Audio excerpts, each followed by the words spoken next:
Bonjour à tous, on se retrouve aujourd'hui pour le point complet sur l'actualité crypto du 26 janvier, dans un contexte de marché marqué par une forte nervosité, des flux importants sur Bitcoin et des signaux contradictoires entre investisseurs particuliers et acteurs institutionnels. Le marché a connu une nouvelle phase de tension au cours des dernières heures, avec des mouvements rapides et parfois difficiles à interpréter. On commence comme toujours avec Bitcoin. Bitcoin sous pression, les baleines en toile de fond. Bitcoin a connu une nouvelle phase de repli, repassant brièvement sous les 88 000 $ avant de tenter de se stabiliser. Ce mouvement intervient dans un contexte de forte incertitude macroéconomique, mais aussi d'activité accrue sur la chaîne. Des données récentes montrent que des dépôts importants provenant de grandes adresses, souvent associées à des baleines, ont précédé cette phase de baisse. Dans le même temps, une hausse notable des frais sur le réseau Solana a également été observée, suggérant une montée en activité globale sur le marché crypto. Ces éléments n'indiquent pas nécessairement une direction claire, mais ils traduisent une phase de repositionnement où certains acteurs ajustent leur exposition face à un environnement jugé plus risqué. Les analystes soulignent que le niveau des 88 000 $ reste une zone technique majeure. Un maintien au-dessus permettrait de préserver une structure relativement stable, tandis qu'une rupture durable pourrait accentuer la volatilité à court terme.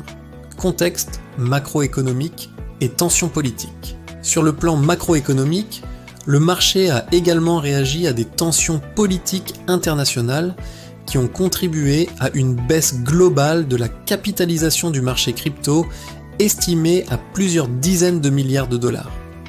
Les investisseurs restent attentifs aux signaux envoyés par les autorités monétaires, notamment à l'approche de nouvelles décisions concernant les taux d'intérêt.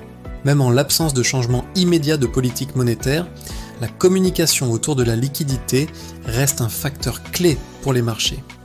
Certains analystes évoquent un risque de resserrement prolongé des conditions financières, ce qui pourrait continuer de peser sur les actifs risqués, dont les crypto-monnaies. Ethereum, accumulation, stacking à sécurité. Du côté d'Ethereum, plusieurs informations importantes sont à noter. Une entreprise spécialisée dans les investissements crypto a récemment annoncé l'achat de plus de 40 000 ETH, se rapprochant ainsi d'un objectif représentant environ 5% de l'offre totale en circulation détenue par ces entités associées. Ce type de mouvement est suivi de près par le marché, car il reflète une stratégie d'accumulation à long terme plutôt qu'une logique spéculative de court terme. Par ailleurs, le staking Ethereum continue de gagner en importance. Certaines structures renforcent leur trésorerie en ETH, misant sur les revenus générés par le staking comme source de rendement dans un environnement incertain. Dans le même temps, la fondation Ethereum a annoncé de nouvelles initiatives orientées vers la recherche sur la résistance post-quantique, soulignant l'importance accordée à la sécurité à long terme du réseau. Altcoin entre résilience et fragilité. Du côté des altcoins, la situation reste très contrastée. Solana attire de nouveau l'attention, notamment après l'annonce de l'intégration du trading de tokens via une plateforme décentralisée largement utilisée.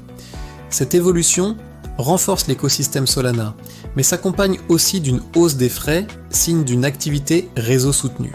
Avalanche bénéficie d'un regain d'intérêt institutionnel avec le lancement d'un ETF dédié, marquant une étape importante pour la visibilité du réseau auprès des investisseurs traditionnels. Sur Algorand, une forte hausse des volumes a été observée, accompagnée d'un rebond du prix. Les analystes restent prudents, rappelant que ces mouvements peuvent être amplifiés par une liquidité relativement faible. Du côté des mêmes coins, la volatilité reste élevée. Les mouvements sont rapides, souvent déconnectés des fondamentaux et fortement dépendants du sentiment général du marché. Entreprises, actions et expositions crypto. Certaines entreprises exposées au Bitcoin ont également fait l'actualité.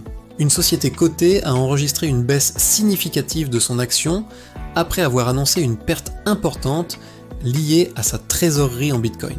Ce type d'événement rappelle que l'exposition aux crypto-monnaies peut fortement impacter la valorisation boursière, en particulier dans des phases de marché instables.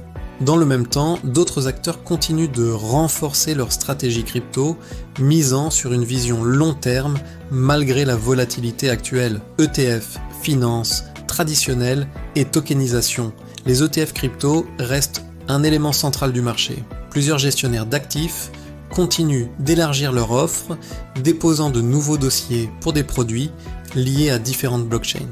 Cette dynamique témoigne d'un intérêt institutionnel toujours présent, même si les flux peuvent varier fortement d'un jour à l'autre.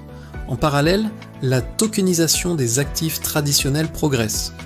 De plus en plus de projets cherchent à intégrer actions, obligations ou produits financiers sur la blockchain, avec l'objectif de simplifier l'accès et d'améliorer la transparence, régulation et accès aux services crypto. Au Royaume-Uni, plusieurs plateformes crypto font face à des restrictions bancaires, certaines transactions étant bloquées ou retardées. Ces difficultés rappellent que l'accès aux services financiers reste un enjeu majeur pour l'adoption du secteur. Malgré ces obstacles, de nombreuses plateformes continuent d'innover, cherchant des solutions alternatives pour maintenir l'accès aux utilisateurs. Conclusion. Pour conclure, le marché crypto traverse une nouvelle phase de tension. Bitcoin reste sous pression autour de niveaux techniques clés, les baleines ajustent leur position et les altcoins évoluent dans un environnement très fragmenté. L'attention des investisseurs reste tournée vers les données macroéconomiques, la liquidité globale et les décisions à venir des autorités monétaires. Les prochains jours pourraient être décisifs pour la direction du marché. Merci d'avoir suivi ce point complet sur l'actualité crypto du 26 janvier et on se retrouve très vite pour la suite.